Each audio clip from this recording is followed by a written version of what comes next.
What's up, soldiers? Chris here, caribbeanpot.com, vibes it up in the kitchen as usual. If you saw me make that blood pudding a few nights ago, you will want to stay tuned, try this recipe. It's a great way to repurpose that same blood sausage for breakfast. We're refrying it. Yes, we are. Stay tuned, man.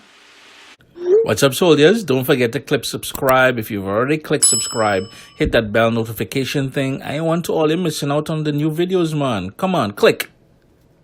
This is such a quick recipe, and it's a great way to use leftover black pudding or blood pudding. Here we go. Warm pan, 2 tablespoons of olive oil. Right away, we're gonna go in with 2 small onions, sliced up, 1 pimento pepper, and that is optional. I have it, so I'm using it. 2 cloves of garlic, and I have 1 scotch bonnet pepper. That is totally optional. Use as much as you can handle. If you want to use habanero pepper, you can certainly do that as well. It's all up to you. I kept the seeds in the scotch bonnet pepper, which means it's going to be a bit more spicy. I like the refried pudding spicy. If that's your thing, do it. If it's not your thing, hold back.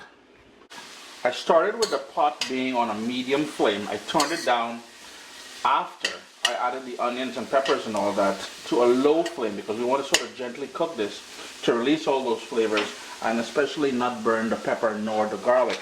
I'm going to go in with some fresh ground black pepper. My heat is on low. And we're going to let that go in a total about 3 or 4 minutes just until it softens up a bit.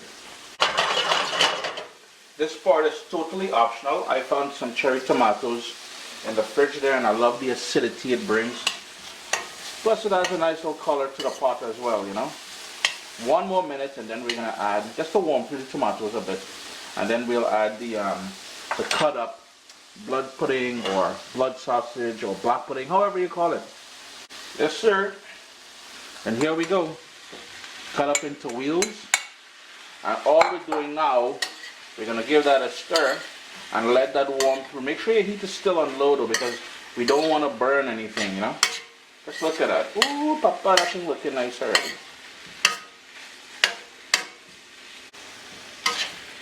As soon as it warms through, 3-4 minutes, this is all done. All we need to do now, before we turn off the heat, is to let it rain some scallions. Just chop that up nicely there. Your boy always finishing off with a little greenery. And, this is breakfast, man. I kid you not, this is one of the best ways to eat blood pudding or black pudding, whatever it is you call it. I keep saying that.